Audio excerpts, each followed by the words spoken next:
It's a term we're hearing more and more recently, tax inversions. Just this week, two U.S. drug firms, AbbVie and Mylan, moved forward with takeover plans with international companies.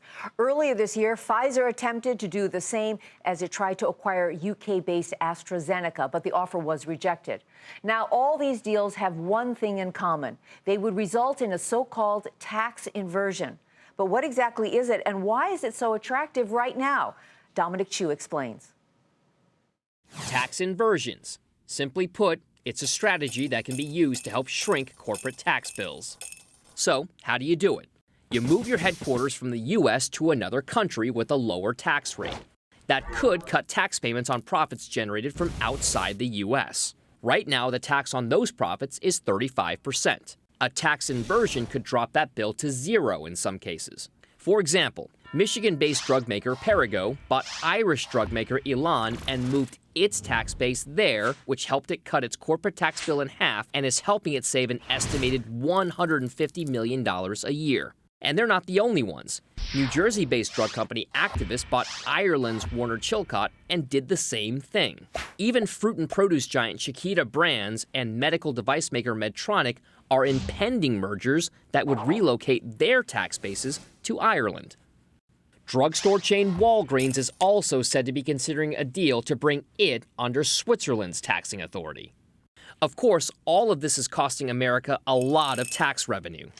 And the government wants to do all it can to close these tax inversion loopholes, which could cost Uncle Sam billions of dollars over the coming years. Also weighing in on this issue today, Treasury Secretary Jack Lew said he wants Congress to prevent American companies from shifting their headquarters abroad to benefit from a lower tax rate, calling such a move an abuse of the system. We should have some economic patriotism here. It's not right to take an American firm to benefit from all of the things that we do in the United States to make it a safe place to do business, but then to say I don't want to pay taxes here, to shift my corporate address overseas to pay a lower tax rate or no taxes. Eamon Javers has been following the story and joins us now from Washington. So, Eamon, this is a complicated story. I mean, what specifically does Secretary Lew want lawmakers to do? What can they do? Well, one of the big questions here in Washington, Susie, is whether any effort to block these tax inversions would have to wait for a larger overall tax reform bill. There are a lot of folks up on Capitol Hill who'd like to do something to close this loophole, but they want to use it as a bargaining chip in an overall bill later in the year or next year or maybe in 2 years.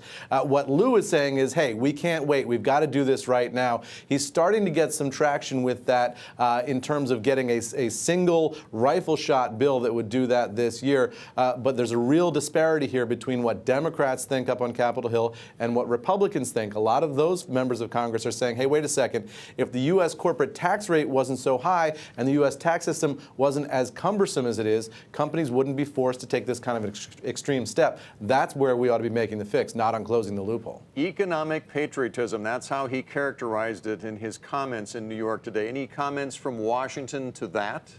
Well, we're actually starting to see some movement here in Washington. We saw a statement here from Senate Finance Committee Chairman Ron Wyden, who said this inversion loophole must be plugged. He was one of those people we thought might be waiting for a larger deal. Now he's coming out and saying we've got to do this now. So already a little bit of movement on the Democratic side anyway. We'll wait and see what the Republicans have to say. I mean, what are the chances, Eamon, that anything does get done? And more specifically, what are the risks to U.S. competitiveness if there are new real rules that block these tax inversions? Well, it's tough. It's tough to get anything done in Washington in this climate. Remember, it's an election year. A lot of these members of Congress are running this fall. In the Senate, they're going to be dealing with this, so it's very, very touchy time to get anything done at all. And then in terms of the consequences, what the U.S. government is worried about is what they call mass inversions, where we don't see these companies doing this in ones and twos, but hundreds, maybe thousands of American companies doing this. That could be a real problem for the U.S. Treasury. Eamon Javers in Washington, thanks very much.